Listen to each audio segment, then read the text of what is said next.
जो माँ बाप सोचते हैं कि जिस बेटे को मनतो मुरादों के साथ मांगा था वो बुढ़ापे का सहारा बनेगी, तो बिल्कुल गलत सोचते हैं, बिल्कुल गलत। वो शायद मरते वक्त आपके मुंह में दो कतरे पानी न डाल ले। कहानी है बशीर फोरमैन की, जो सियालकोट में एक फैक्ट्री में फोरमैन था। उसका नाम ही पड़ गया बशीर फोरमैन, हर कोई बशीर फोरमैन कहता था। उसकी मौत आई थी, फैक्ट्री में इंतकाल कर गया। फैक्ट्री ने काफ़ी रकम दी उसके घर वालों को। बिस्मिल्लाहिर्रहमानिर्रहीम, अस्सलाम वालेकुम। जो हमारे चैनल को लाइक करते हैं उनका शुक्रिया, जिन्होंने चैनल तक सब्सक्राइब नहीं किया प्लीज़ सब्सक्राइब कर लें। अच्छा, जो है ना माँ जी, बशीर की जो बीवी है, जो बेवा हो गई है, उसको फ़ोन आता है उसके छोटे बेटे का। वो फ़ोन पे करहा रहा है, हाय माँ मैं मर गया, हाय माँ मर गया। माँ परेशान हक्का बक्का, मेरे पुत्र को हो क्या गया, मेरे लाल क्या हुआ है। वो कहता है माँ बुखार ने जान ले ली है, बड़ा बुरा हाल है, बस अब मैं तुझे याद आ रही है। माँ कहती पुत्र तू मेरे पास इधर आ जा गाँव में। कहता ना तू मेरे पास, माँ तू मेरे पास लाहौर आ जा, बस मैं तुम्हें देख के चंगा ठीक हो जाऊँगा। माँ ने कहा पुत्र बस मैं आ गई हूँ। अब माँ को चैन कहाँ, उसका बेटा बीमार है, करहा रहा है। अब वो अपने बेटे से ना अकबर से कहती है, बड़े बेटे से, कि पुत्र मुझको लाहौर की टिकट करा दे, मैं जा रही हूँ अस्कर के पास, बीमार है, बड़ा बहुत बीमार है वो। कहता है अच्छा, आज 5 साल बाद माँ याद आ गई, पहले तो कभी नहीं बुलाया तुझे अपने पास। तुझे बाप के जो पैसे मिले हैं फैक्ट्री की तरफ से, उस पर नज़र है उसकी, इसलिए बुला रहा है। तू समझती नहीं माँ उसको, और माँ तूने उसको पैसे दिए ना तो समझ ले तेरा भी मेरा रिश्ता ख़त्म हो जाएगा। माँ कहती है पुत्र तू कैसी बातें कर रहा है, वो बीमार है, और रही बात पैसों की, मैं दोनों बेटों में तकसीम कर दूंगी आधा आधा। कहती है ठीक है, लो पैसे दो मुझको फिर। और माँ कहे सब्र तो कर, मैं टिकट तो करा, मैं टिकट तब कराऊंगा मेरे पैसे दो आधे जो बाप को मिले हैं फैक्ट्री की तरफ से। माँ बड़ी परेशान कि मेरी औलाद को हो क्या गया है, इतना खून सफ़ेद हो गया। माँ ने उसको आधे पैसे दे दिए। बेटे ने टिकट कराई, लाहौर चली गई। माँ स्टेशन पे उतरती है तो वहाँ पे बहू लेने आई हुई है। बहू से गले मिलती है, बहू बड़े नखरे उठाती है, माँ को लेके जाती है घर पे, सारे रास्ते बताती है आपका बेटा 3 महीने से बीमार है, बड़ा बुरा हाल है, घर में खाने को पैसे नहीं है। माँ पहुँचती है घर, बेटा बिस्तर पे लेटा हुआ है, शेप बड़ी हुई है। माँ गले लगाती है, चूमती है, मेरा पुत्र मेरा लाल। माँ कहती है पुत्र दवाइयाँ कौन सी हैं, दवाइयाँ लाई कि नहीं लाए। बहू कहती है दवाइयाँ कहाँ से लाए, हमारे पास तो खाने को पैसे नहीं है, बड़े बुरे हाल हैं, 3 महीने से काम पे नहीं गए। माँ कहती है पुत्र कोई मसला नहीं, माँ पैसे निकाल के देती है।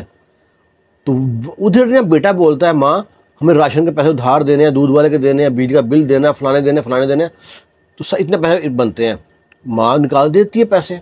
माँ को समझ नहीं आ रही कि ये मेरा हो क्या रहा है, ड्रामा वो भी कर रहा है। अब ना माँ से कहते हैं आप ना फ्रेश हो ले। माँ वॉशरूम में जाती है, दोनों मियाँ भी गले मिलते हैं, हंसते हैं हाथ पे हाथ मार के। और ना बहू कहती है उसकी बीवी कि जब तक माँ के पास पैसे हैं ना बस तू ड्रामे करता रह।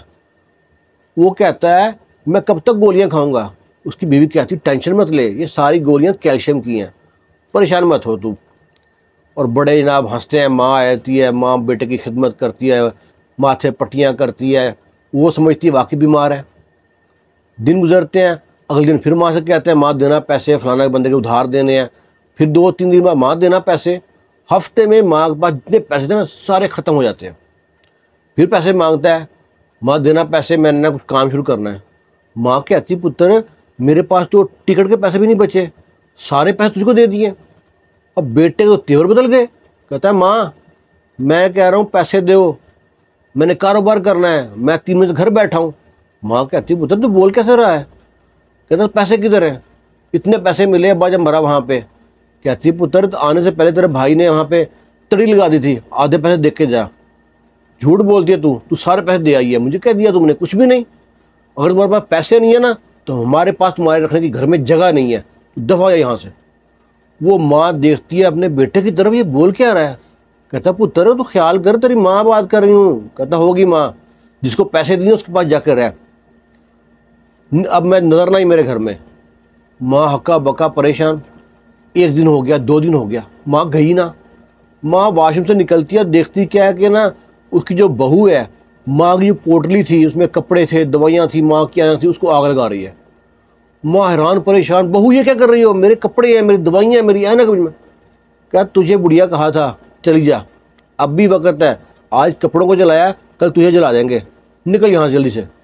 माँ जी जल्दी जल्दी तो आग को बुझाती हैं, कपड़ों को बचाने की कोशिश करती हैं, दवाइयाँ थी, माँ जी के हाथ जल जाते हैं, पर बहू को तरस नहीं आता। माँ वहाँ पे सर पीटती है, परेशानी बैठी है। इतने में बेटा आता है, हाँ माँ क्या सोचा है?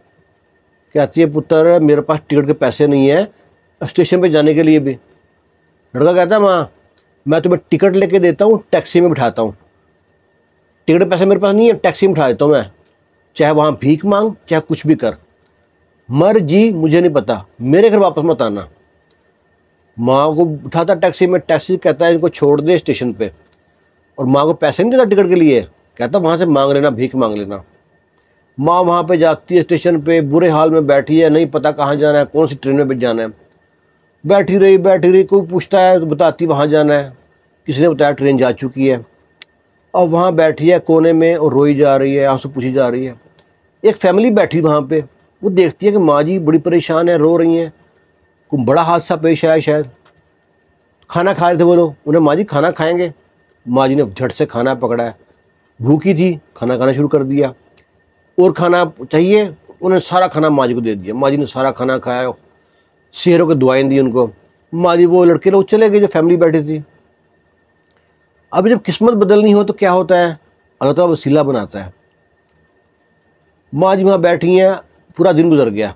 अगली सुबह वहाँ पे ना कोई मीडिया वाला ना ऐसे ही वहाँ पे चक्कर लगा रहे थे स्टेशन पे, वो हालात का जायज़ा ले रहे थे, ट्रेनों के बारे में बात कर रहे थे।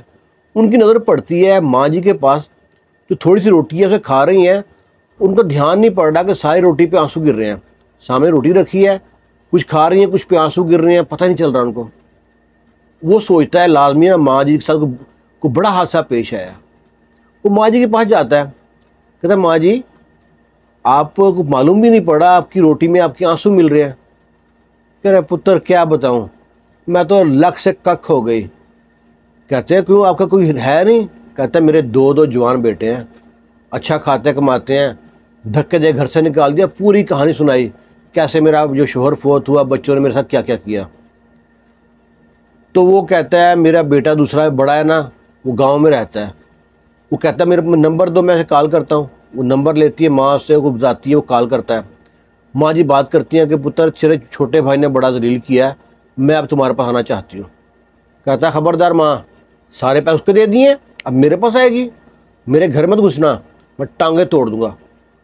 माँ को जो थोड़ा बहुत मान था ना बेटे पे, वो भी चाहता रहा। मीडिया वाले सारी कहानी सुनी माँ जी की। अगले दिन जाकर ना उसने टीवी पर नशर कर दी, कुछ सोशल मीडिया पर डाल दी। माँ जी कहानी हाईलाइट हो गई। और ना उसने जब वहाँ से जाने से पहले क्या किया, फ़ोन कर दिया ओल्ड हाउस वालों को, 1115 को फ़ोन किया, वो ले गए 1122 वाले या 15 वाले। उन्होंने जाके माँ जी को ओल्ड हाउस में भर्ती करा दिया। ओल्ड हाउस में 2-3 दिन हो गए माँ जी को रहते हुए। वहाँ पे माँ जी से बंदा आके कहता है वहाँ का एहलकार कि आपको कोई बंदा मिलने आया बाहर। माँ जी कहती हैं कौन है, नाम क्या बताता है? वो कहता है एहसन रज़ा। माँ जी कहती हैं इस नाम का तो बंदा मेरे ख़ानदान में नहीं है, और मेरी औलाद ने मुझको पूछने आती, कौन पूछने आएगा मुझको? पुत्र किसी और के बारे में कह रहे होंगे। नहीं माँ जी आपके बारे में कह रहे हैं। माँ जी को ना लेके आता है वेटिंग रूम में जहाँ पे बंदा बैठा होता है। वो आता है तो माँ जी घर को ना माँ जी को गले लगा लेता है। माँ जी हक्का बक्का हैरान परेशान, आखिर इतना प्यार करने वाला बच्चा कौन है ये मासूम सा? कहते ये पुत्र मैं तेन जानिया नहीं, पहचाना नहीं, तुम्हें कौन है तू? कहता है माँ जी कभी मुलाकात हुई हो तो पहचाने ना, मैं एक यतीम हूँ, माँ के प्यार को तरसता हूँ, यतीम खाने में पला था। आपकी कहानी सुनी है तो मेरी आंखों में जब से आंसू आ रहे हैं। मैं अल्लाह के वास्ते आपके हाथ जोड़ता हूँ, इनकार मत करना, आप मेरे साथ मेरे घर चले, मैं आपको अपनी माँ बना के रखूँगा और आपको फूलों की तरह रखूँगा।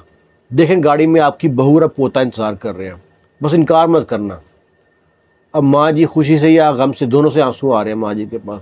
मेरी औलाद मुझको संभाला नहीं, ये कितना अच्छा बच्चा है जो मेरे को घर लेके जा रहा है। सारे पेपर साइन होने के बाद माँ जी को घर लेके चला गया। औलाद कहते हैं ना, हमारे ना एक हमसाई आती थी, मुझे पंजाबी बहुत कम आती थी पहले, वो कहती थी कि ढिड दे जमे दुख देंदे ने, समझ नहीं आती थी पहले। औलाद जो सी होती है ना, औलाद अगर खुशहाल भी है, अगर बीमार हो गई तब भी माँ को परेशान है, औलाद के पोता पोती तब बीमार है तब परेशान है, यानी टेढ़े जमे दुख देंदे ने। ये वाक़या ना सियालकोट का बशीर फोरमैन के नाम से आदमी मशहूर था, उसका वाक़या था। उसकी जो बेवा है वो किस तरह जलील हो गई। वैसे लिखा होता हर जगह, माँ की दुआ जन्नत की हवा, माँ के पाँव तले जन्नत, और माँ जनाब ऐसे ओल्ड हाउस में, गलियों में, सड़कों पे, स्टेशन पे जलील हो रही हैं, भीख मांग रही हैं। इसके बारे में राय ज़रूर दीजिएगा। जुमा मुबारक, खुश रहें, शाद रहें, आबाद रहें। अल्लाह हाफिज़।